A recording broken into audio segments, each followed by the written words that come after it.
Welcome to the dark side et bienvenue dans Locron, votre chaîne consacrée exclusivement à l'univers Star Wars. Aujourd'hui dans Locron, l'épisode 3 du Star Wars Versus. Le concept ici est toujours le même, je vais vous raconter l'histoire de deux personnages et c'est à vous d'élire le vainqueur dans les commentaires. Restez bien jusqu'à la fin de la vidéo, j'annoncerai en fin de vidéo qui a été le gagnant du dernier Star Wars Versus. Alors comme ça, tu trouves que Dark Sidious c'est le site le plus balèze de la galaxie? Petit joueur, je te présente le mec le plus badass de la galaxie, j'ai bien nommé Dark Nihilus. 4000 ans avant la bataille de Yavin et survivant de la bataille de Malachor V, Nihilus est récupéré par Dark Traya qui va rapidement faire de lui son deuxième apprenti avec Dark Sion, alias le Seigneur de la Douleur. Ouais, ça fait plutôt classe quand même comme surnom. Dark Traya entraîne alors Dark Nihilus dans l'académie de Traius sur Malachor V. C'est là-bas où Dark Nihilus va commencer à se rendre compte de son véritable potentiel. En effet, Nihilus, comme tout bon Sith qui se respecte, puise abondamment dans la Force. Néanmoins, celui-ci a une certaine particularité. Nihilus dévore la Force, il dévore les liens que la Force a avec les êtres vivants. Cette capacité lui permet ainsi de se nourrir de ces liens jusqu'à laisser toute créature exsangue de vie. C'est alors de cette compétence que Nihilus va tirer son surnom de Seigneur de la Faim. Le triumvirat Sith formé par Dark Traya, Dark Nihilus et Dark Sion avait pour but l'éradication des Jedi et l'instauration d'un ordre Sith périn, ce qui reste assez classique quand même. Mais comme vous le savez, nos chers amis Sith nous préparent toujours quelques belles surprises. En effet, le véritable projet de Dark Traya est de détruire la Force, rien que ça. Un projet que Dark Sion et Dark Nihilus rejettent à tel point qu'ils coupèrent Dark Traya de son lien avec la Force. Traya réussit à s'enfuir de Malachor V, et Sion et Nihilus peuvent maintenant, chacun de leur côté, enflammer la galaxie. Nihilus, véritable cauchemar ambulant, parvint à quitter la planète en utilisant le destroyer Ravageur, une véritable épave qui ne vola que grâce à la volonté du Sith. Nihilus fonce alors sur une république et un ordre Jedi affaibli après la guerre civile Jedi. Son surnom de Seigneur de la Faim ne vient pas de nulle part. En effet, si Nihilus voulait survivre, il devait se nourrir de la Force. Plus il consommait, plus sa faim augmentait et sa seule présence suffisait à insuffler la mort. Au final, les planètes où la Force y était intense se transformaient juste pour lui en un énorme garde-manger. Nihilus, alias le Dévoreur, finit par perdre son apparence d'origine pour devenir un être composé d'énergie. Un masque en os blanc et rouge dissimulait son visage et augmentait son aspect terrifiant. Il abandonna également l'usage du basique pour parler que le Sith. Vers moins 3952, avant la bataille de Yavin, un conclave Jedi est organisé sur la planète Katar, planète peuplée par les Miraluka, une espèce sensible à la Force qui voit à travers la Force. La maître Jedi Atris avait secrètement envisagé d'attirer les Sith sur la planète afin que les Jedi soient obligés de les éliminer. Néanmoins, Atris a commis une énorme erreur. Les nombreux indices dispersés dans la galaxie et la force qui émanait de la planète ont eu pour effet d'attirer Nihilus. Nihilus dévora alors la planète, provoquant le génocide de Katar, un acte effroyable qui conduit les Jedi à se terrer comme des rats. L'académie de Dantooine détruite et le temple de Coruscant fermé, les Jedi ne peuvent plus former de nouveaux chevaliers, une situation critique en partie provoquée par la peur qui gangrène les rangs de l'ordre. Le génocide de Katar connut une survivante, Visa Mar, qui fut épargnée par Nihilus. Le Seigneur Sith l'épargna par pur sadisme, mais en temps fidèle une suivante dévouée. Et voilà que Nihilus se prend pour Jabba le Hutt.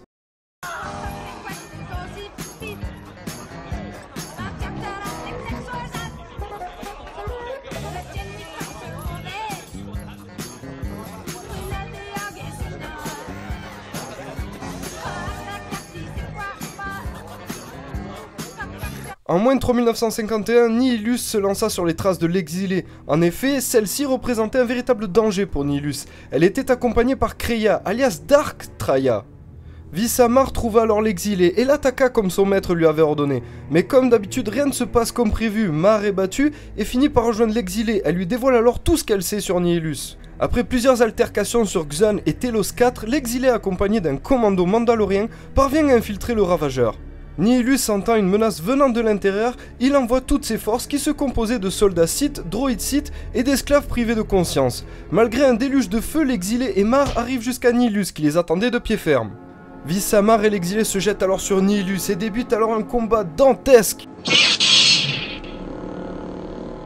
Durant le combat, Nihilus sera sérieusement blessé. Celui-ci va alors tenter de se régénérer en se nourrissant de l'exilé, une erreur qui lui sera fatale.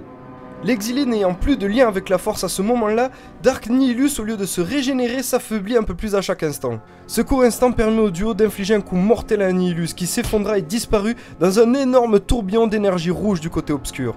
En ramassant alors le masque de son ancien maître, Mar réussit durant un court instant à voir le visage du Sith. Vous l'avez donc bien compris, Dark Nihilus est la définition même du Sith badass. Néanmoins, Dark Nihilus n'est pas le seul site badass de l'univers Star Wars. Tenez, prenez comme exemple Dark Revan. Ici, nous allons parler que de Dark Revan, car Revan aura un épisode qui lui sera intégralement consacré. Une fois la forge stellaire en possession de Dark Revan, celui-ci créa une véritable flotte hétéroclite de chasseurs Sith, mais également de croiseurs Centurions. Dark Revan dispose alors de ressources quasi illimitées. Il utilisa également la technologie de la forge pour concevoir une robe qui lui permettrait d'amplifier son lien avec le côté obscur de la Force.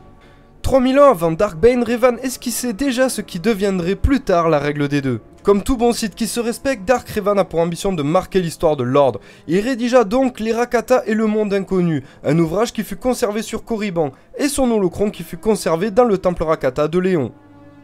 Il faut également souligner le fait que Revan était un duelliste hors pair au sabre laser, à tel point que durant un entraînement, il coupa la mâchoire de Malak accidentellement. Ouais, bon, c'est quand même vachement beau l'amitié entre deux hommes. Cet accident obligea alors Malak à porter une mâchoire en acier et un vocodeur. Une fois la flotte prête, Revan et Malak mirent à feu et à sang la galaxie. La guerre civile des Jedi pouvait alors commencer. Revan, véritable génie militaire, organisait souvent l'assassinat de représentants politiques qui auraient pu stabiliser certaines régions. Il fit assassiner certains représentants politiques comme l'Éline d'Or de Seroko ou encore la diplomate corélienne Minas Yoon. Pour ce genre d'opération, Revan se dota même d'un droïde HK-47. Droïde que Revan appréciait beaucoup, surtout pour son sens de l'humour un peu particulier. HK passait son temps à surnommer Dark Malak sac à viande. Et oui, il en faut peu pour être heureux. Il en faut peu pour être heureux, vraiment très peu pour être heureux. Il faut se satisfaire du nécessaire. Un peu d'eau fraîche et de verdure que nous prodigue. Revan menait la guerre civile sur plusieurs fronts, non seulement sur le plan militaire, mais aussi sur le plan idéologique. Il cherchait à convertir un maximum de Jedi à sa cause. Au lieu de les tuer, il les envoyait dans les geôles Sith, où ils étaient torturés jusqu'à ce qu'ils succombent au côté obscur de la Force. Les personnes sensibles à la Force étaient envoyées sur Malachor 5 pour y suivre un entraînement en fait de devenir des assassins Sith sans personnalité, des outils sans âme. À ce moment-là, les mondes tombaient les uns après les autres. À chaque bataille, plus d'hommes et de femmes rejoignaient Revan et Malak. Le plus célèbre d'entre eux était l'amiral Saul Karat. Saul déroba le plus puissant vaisseau républicain de cette époque, le Léviathan, un vaisseau de classe interdictor. Revan fit d'ailleurs une centaine de copies de ce vaisseau. La guerre fut favorable à Dark Revan jusqu'à l'arrivée de Bastila Shan, une jeune Jedi qui avait un don particulier, la méditation de combat. Ce pouvoir lui permettait d'insuffler le courage dans le cœur des soldats, mais aussi d'insuffler la tristesse dans le cœur de l'ennemi. Ce pouvoir permit à la République de remporter quelques batailles cruciales, repoussant désespérément un peu plus la victoire finale des Sith. Dark Revan avait prévu depuis le début sa victoire sur l'ordre Jedi et sur la République, écrasant toute opposition sur son passage, mais il fut une chose qu'il négligea, l'ambition démesurée de son apprenti, Dark Malak. Et le gagnant du dernier Star Wars Versus, c'est le général Grievous qui a massivement écrasé le grand amiral Thrawn.